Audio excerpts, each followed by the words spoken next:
First of all, I would like to thank the organizers for organizing this extremely important conference, and we'll talk about the reasons why this conference is important, especially for us Palestinians in the Gaza Strip. But before that, I just want to say that I'm honored to be sitting next to Felicia Langer. Felicia Langer has no clue who Haidar Eid is, by the way. But in the mid-80s, she defended my cousin.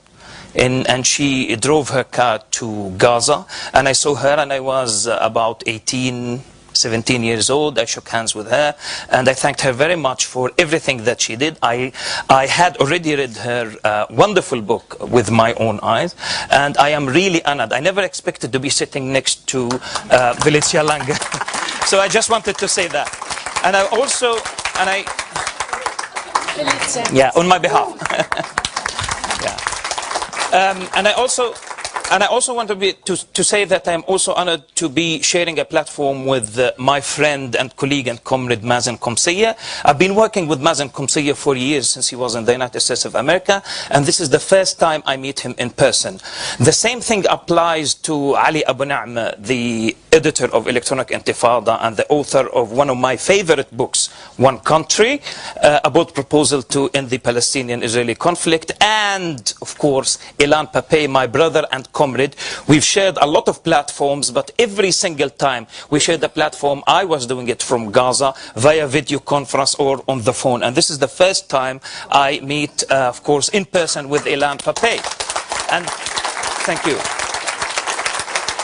And the same thing, of course, applies to Lubna Masarwa. Lubna Masarwa came on the second Free Gaza boat, breaking, of course, in a very, very brave move, breaking the siege. We met for only 1 hour, but since then we have been on the phone all the time talking about, the best solution to end the Israeli-Palestinian conflict, and we've developed a personal relationship. She became a comrade in arms. But the reason, actually, or rather the cause why I have been able to meet with these people is Atiya Rajab and Verena and the Palestine Solidarity Group in Stuttgart. I don't remember all the names, but I would like to thank all of you. And there are two things, two key points that I want to discuss in my paper. And the first one is, of course, I was asked by Atiya and Verena to talk about, the South Africa, Israel analogy. I will be doing that. But as our kind moderator has just said, this is the first time that I managed to leave Gaza since the imposition of the deadly hermetic siege since January 2006. I've tried only once to leave Gaza. That was, I think, June 2007. I spent the whole day at the Rafah crossing with more than 40,000 Palestinians, terminally ill people. I saw cancer patients. I saw old people. I saw people dying, and I spent the whole day trying to cross the Rafah crossing, and at the end of the day I fainted. And that was the only time that I experienced, that I faint in my life. And then I decided never to try again until, do I need to slow down? Yes. I need to slow down. All right, sorry. Yeah, all right. So, yeah, and then of course I had this invitation from the Palestine Solidarity Group in Stuttgart, and then it was followed up by a phone call from Atiya Rajab, and he managed to convince me to try again. And I've tried, and here I am with you in Stuttgart, in Germany, for the first time in my life. And I am thankful and grateful to everybody in Germany. Thank you so much. That was a bit of a long introduction. I know that. But as I said, I want to talk first about Gaza. I know that I'm supposed to be talking about, Palestine, Israel, and the best solutions. And I have a different opinion from one of my role models, Felicia Langer, that, the one-state solution is unrealistic. I think it is the only alternative that we are left up with. I strongly believe, and unlike the Palestinian leadership, whether in Gaza or in the West Bank or even the left, that the only fair and just solution that we are left up with is a secular democratic state on the historic land of Palestine, a state for all of its citizens, regardless of religion, regardless of ethnicity, regardless of gender, exactly like the solution South Africans had. That is the only solution that can bring about peace with justice in the Middle East. That is something that we believe in. I can say, yes, we do not have a lot of supporters, but we are laying the ground for that. And I'm going to discuss that at a later stage. But first, I would like to start by telling you about our experience in Gaza before the genocidal war. And I'm using the word genocide here very consciously. And after, of course, we are still going through what my friend here, Ilan Pape, actually, in one of his first articles, after the imposition of the siege, he called it a slow motion genocide. And it is a slow motion genocide.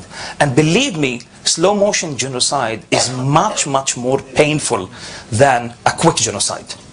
Yeah, I mean, I remember on the 1000th anniversary, or rather day of the imposition of the siege, we lost patient number 1,000. That is, 500, which means we lost the life of one patient every 2 days. And that is a slow motion genocide. And I want to start by talking about the genocidal war that took place for 22 days, in which we lost according to mainstream Israeli and international human rights organizations, we lost the lives of more than 1,434 people, 90% of whom were civilians, and 4,034 of whom were children. I mean, children, and this is the worst part of it. This is really the worst part. And every single time I think about it, it drives me nuts, actually. It drives me crazy that, children are deliberately targeted. When on the first day of my arrival here in Stuttgart, I had a meeting with the Palestine Solidarity Group, and I started by talking about what happened back in February, March 2008. And that time, I remember very well, the Israeli occupation forces invaded the northern part of the Gaza Strip, stayed there for about 5 to 6 days, killed more than 164 people, including 64 children. Now, some of my comrades from the Solidarity Group told me that actually it didn't make news. It didn't make news. I mean, that was, everybody remembers that, February, everybody from Palestine, Israel remembers that very well. And that time, if you remember, Matan Vilnai, the deputy defense minister, threatened us, the Palestinians of Gaza, with a greater Shoah. And this is not my word, this is what Matan Vilnai, the deputy defense minister, used then. A greater Shoah. Shoah is a word, you know the word, I mean, it means a Holocaust. I mean, coming from the deputy foreign minister, rather deputy defense minister, we thought that would create an outrage, that the world would do something. And in fact, that was a rehearsal. That was a rehearsal. Because Israel wanted to test international reaction to massacres, to the killing of children. And I remember, we worked on a documentary, and you can see it online, called Forbidden Dreams. Our comrades here saw it. And it was about some of the children that were targeted in March 2008. Four of them were from the same family, the Dardona family. They were killed midday, around 12 o'clock. Apache helicopter targeted them. And I remember very well, I mean, there was an interview with the pilot. And he saw that these children were playing soccer at 12 o'clock. And then he shot. He killed them. I remember very well the story of Safa Hamouda. Safa Hamouda, I remember hearing her father on one of the local radio stations in the morning, calling around between 8 and 9 o'clock. I heard him with my own ear, begging for help because his child had been shot in the abdomen, one bullet, but she was bleeding. Then, of course, he was asking for an ambulance. UNRWA, United Nations Relief and Work Agency, was not allowed to send its ambulance. The Red Crescent was not allowed to send an ambulance. The Red Cross was not allowed to send an ambulance. At 11 o'clock, Abu Safa's father, called again. He said, well, she's bleeding and she's going to die. And we are not allowed to take her to hospital.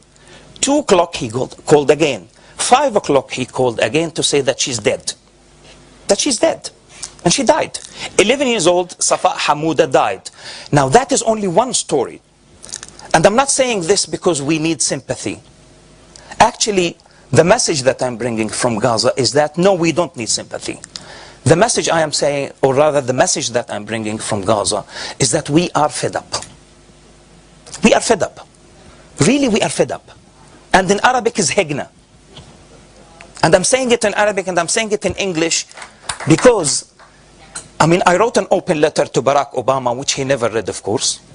And I said to him, in the name of the Palestinian people, in the name of the Gazans, and by the way, when people were singing songs after Barack Obama won the elections, actually I was very realistic, and I'm not trying to claim, wisdom retrospectively. I'm saying that I never had hopes. I never had high hopes. There was never a serious radical change in the establishment of the United States of America, an imperialist establishment. And therefore, America is giving more and more support to Israel. So my point is, Israel killed more than 164 people in March 2008. The international community did absolutely nothing. Absolutely nothing.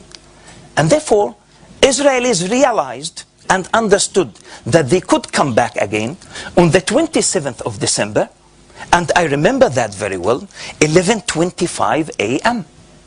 And I had just driven by the main police station 15 minutes before the first attack, and that attack led to the deaths of more than 270 people.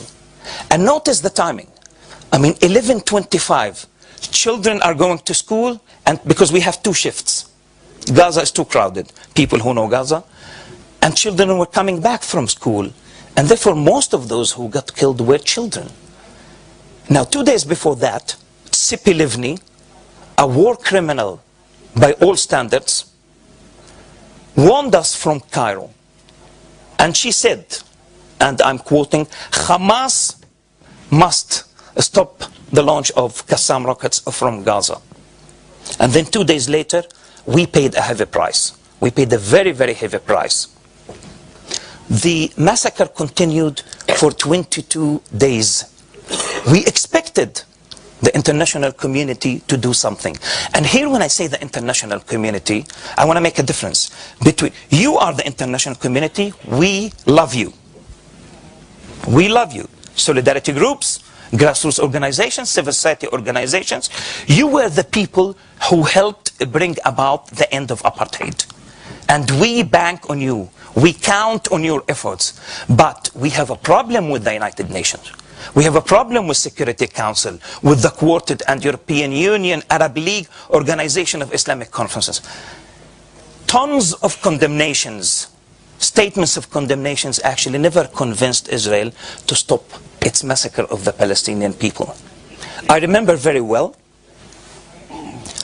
that on the, I think it was the 5th day, of course we couldn't sleep for 22 days. And again, yeah, on my behalf. Yeah. And I also want to say that I'm also honored to be sharing a platform with my friend and colleague and comrade Mazin Qumsiyeh. I've been working with Mazin Qumsiyeh for years, since he was in the United States of America, and this is the first time I meet him in person. The same thing applies to Ali Abu Na'ma, the editor of Ilm, and she drove her car to Gaza, and I saw her, and I was about 18 17 years old. I shook hands with her, and I thanked her very much for everything that she did. I had already read her wonderful book with my own eyes, and I am really honored. I never expected to be sitting next to Felicia Lange. So I just wanted to say that. And I also, Electronic Intifada, and the author of one of my favorite books, One Country, about proposal to end the Palestinian-Israeli conflict, and of course Ilan Pappé, my brother and comrade. We've shared a lot of platforms, but every single time we shared a platform, I was doing it from Gaza via video conference or on the phone, and this is the first time I meet, of course, in person with Ilan Pappé. And first of all, I would like to thank the organizers for organizing this extremely important conference, and we'll talk about the reasons why this conference is important, especially for us Palestinians in the Gaza Strip. But before that, I just want to say that I'm honored to be sitting next to Felicia Lange. Felicia Lange has no clue who Haidar Eid is, by the way, but in the mid-80s, she defended my cousin. Thank you. And the same thing, of course, applies to Lubna Masarwa. Lubna Masarwa came on the second Free Gaza boat, breaking, of course, in a very, very brave move, breaking the siege. We met for only 1 hour, but since then we have been on the phone all the time talking about, the best solution.